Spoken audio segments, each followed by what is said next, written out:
banyak ya. Kemudian alumni OPSS sendiri ya, Orchid Park Secondary School, kita bisa lacak juga.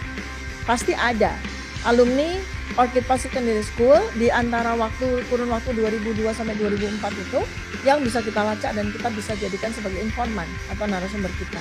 Di laman Prokompim ini ada kalimat yang menarik. Saya saja sebagai peneliti yang biasanya sangat detail ya, baru sadar pada saat kami melakukan penelitian. Jadi saya bacakan, nanti Anda sendiri bisa ini ya. Sejak kecil, Gibran Raka Buming Raka menetap di Solo. Tetapi saat sekolah menengah pertama, dirinya pindah ke Singapura. Nah, ya, jadi menurut Prokompim ya, saat sekolah menengah pertama, dirinya pindah ke Singapura. Artinya apa? Artinya Gibran pindah ke Singapura belum selesai atau belum lulus dari SMP.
Baik, Assalamualaikum warahmatullahi wabarakatuh.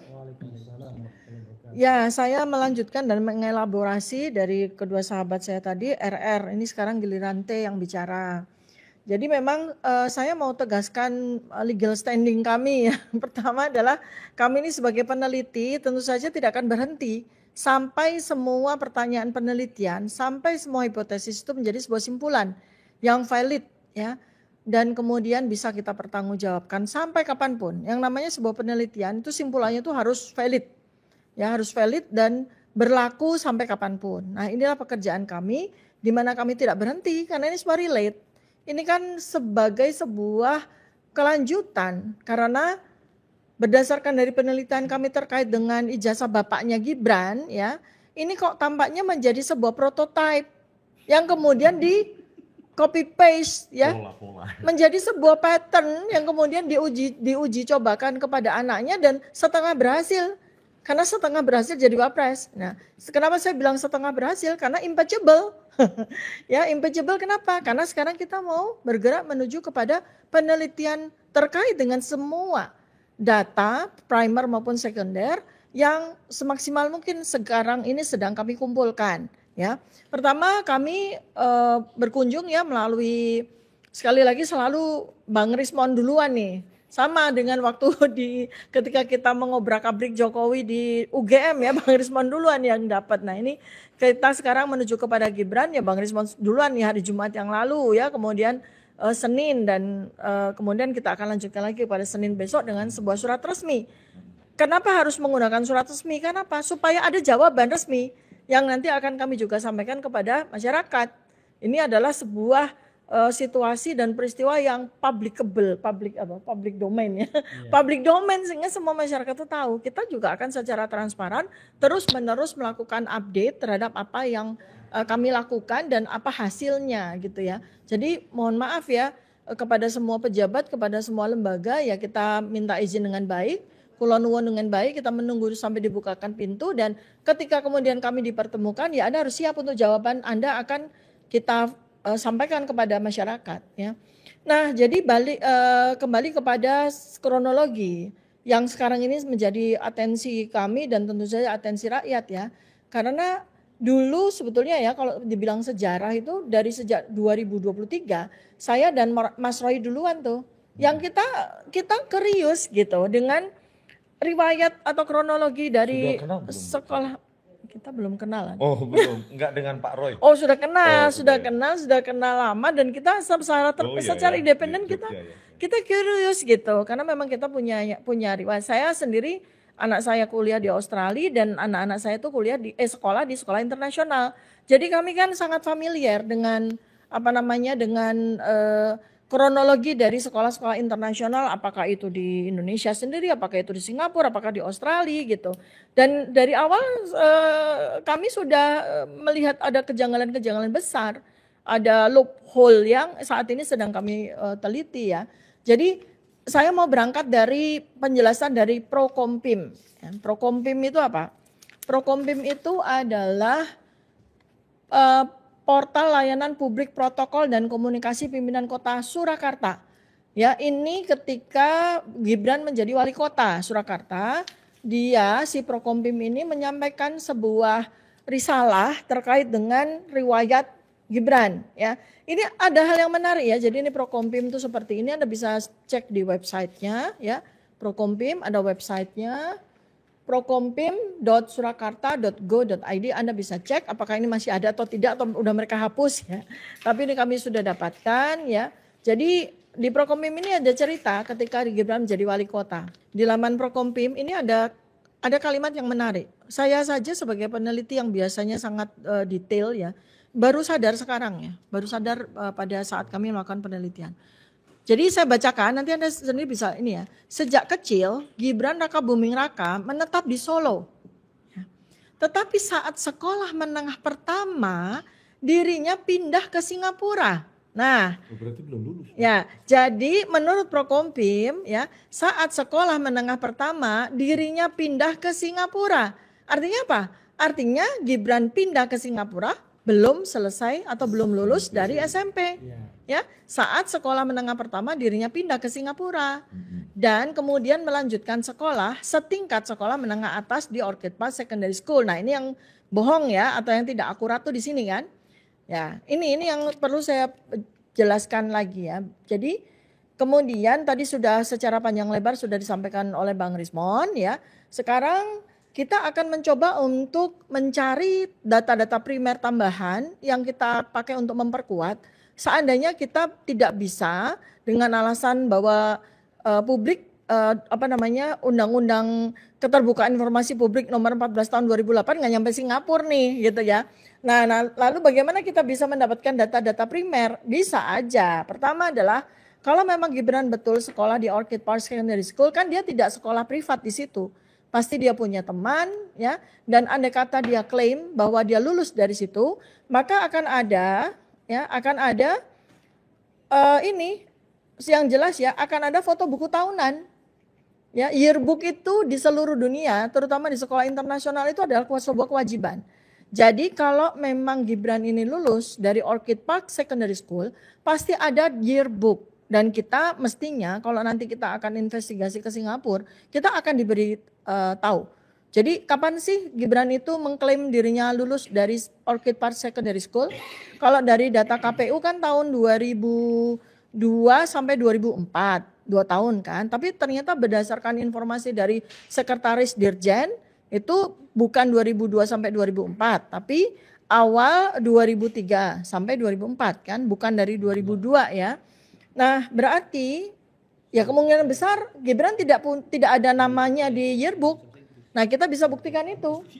Ya, kita bisa buktikan. Artinya kalau Orchid Park Secondary School ini menurut data yang kami dapatkan, ini data akurat ya, berdiri tahun 1999, kemudian beroperasi tahun 2001. Tapi sebelum ada di sekolah yang sekarang, dia pertama kali ketika membuka itu buka di ruko di tahun 99. Artinya boleh kita asumsikan bahwa dia sudah menerima murid gitu ya. Coba kalau misalnya kita hitung dari 99, 2000, 2001, 2022, itu baru ada kelas 8 atau 9. Belum ada kelas 10. Jadi dia pun tidak mengikuti kelas 10-nya di Orchid Park Secondary School. Jadi kemungkinan besar dia tidak ada namanya di yearbook. Jadi itu adalah bukti primer ya. Kemudian setelah itu kita bisa juga mencari Ya, selama dia sekolah, mengklaim sekolah di Orchid Park Secondary School, itu ada macam-macam ya. Pertama mulai dari raport, ya mulai dari raport sendiri. Kemudian abis itu ada lagi namanya Art Rock Cafe. Art Rock Cafe ini usaha siswa ini adalah program unggulan dari Orchid Park Secondary School yang sudah didesain sejak tahun 2002. Artinya kalau Gibran itu sekolah di sana tahun 2003, pasti dia mengikuti itu. Ya, dan ini adalah apa namanya program unggulan dari Orchid Park Secondary School sampai sekarang. Nah, ini kita bisa cek mengerjakan apa nih, wirausaha apa nih si Gibran nih kan gitu.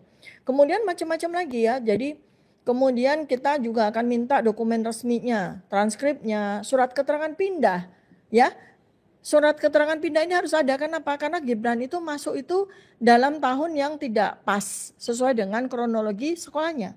Kalau dia memang sekolahnya nggak sampai selesai di SMP Negeri 1 Surakarta, dan ini kita juga nanti tanggal 2 kita akan ke Surakarta, kita akan ke SMP Negeri 1 Surakarta untuk meminta kejelasan apakah Gibran memperoleh ijazah kelulusan di SMP Negeri 1 Surakarta tahun 2002 itu, ya kan ini sampai dengan hari ini kita belum pernah melihat itu. Dan iya, karena dia ini wapres, maka ijazah yang seharusnya dikeluarkan oleh SMP Negeri 1 Surakarta tahun 2002 itu adalah dokumen publik ya.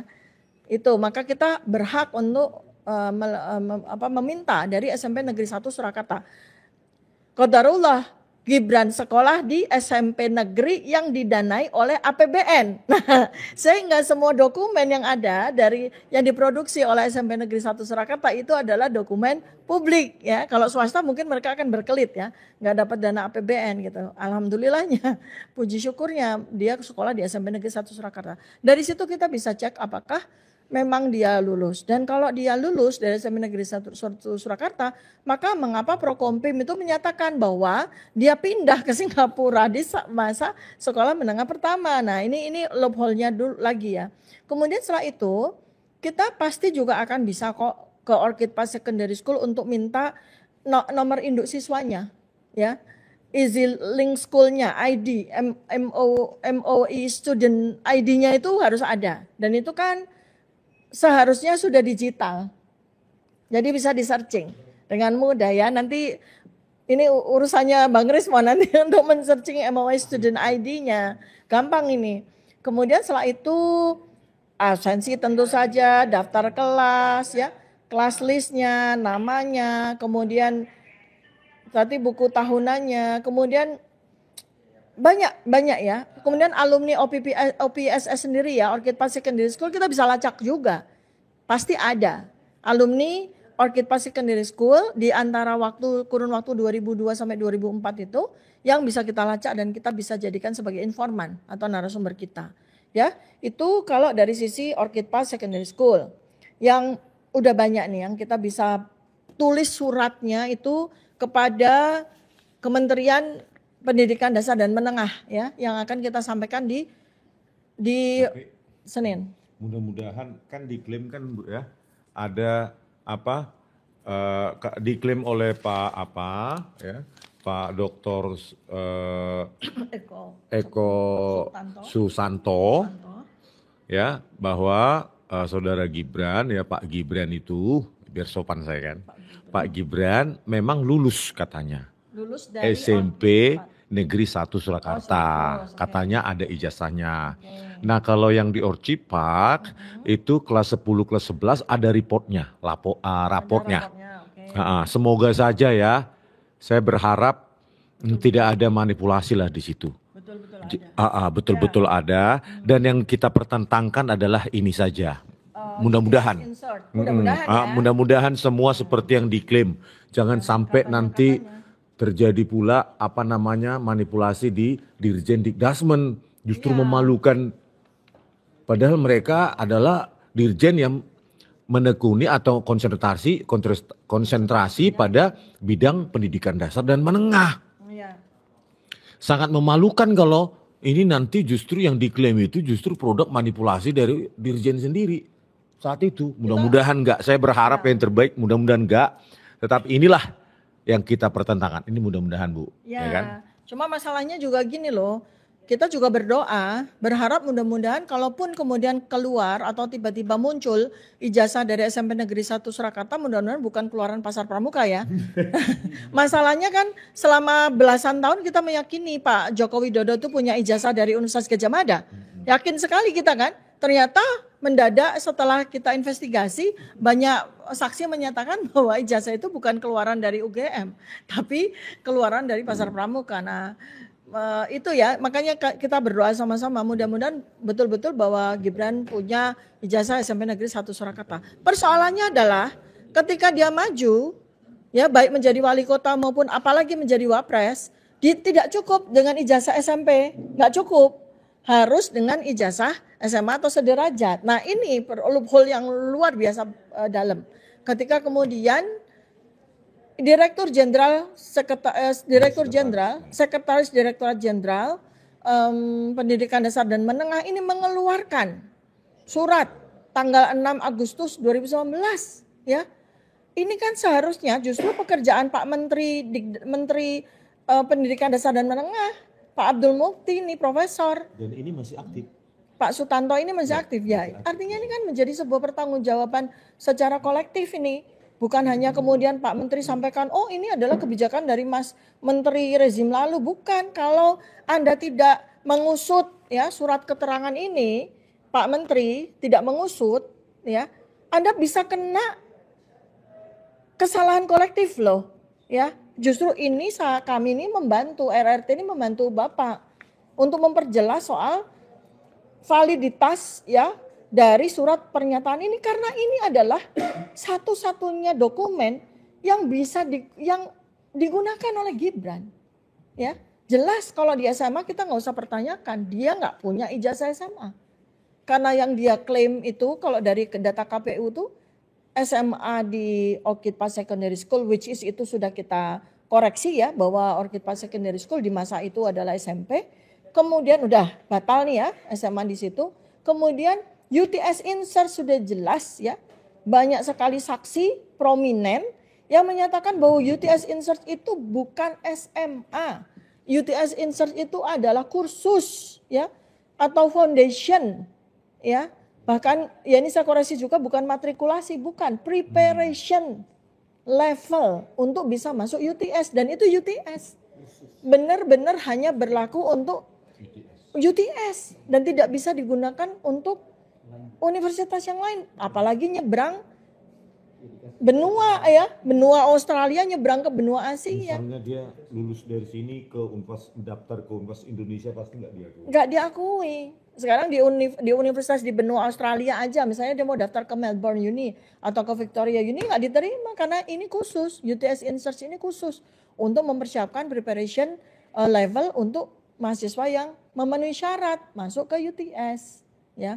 Ada penjelasan juga ya, saya juga ini tidak verified ya, tapi ada penjelasan juga bahwa UTS Insert yang ditempuh oleh Gibran dalam waktu apa tuh, kurun waktu 2000 berapa tuh 2004 sampai 2005 itu ternyata dia tidak lulus untuk masuk ujian UTS.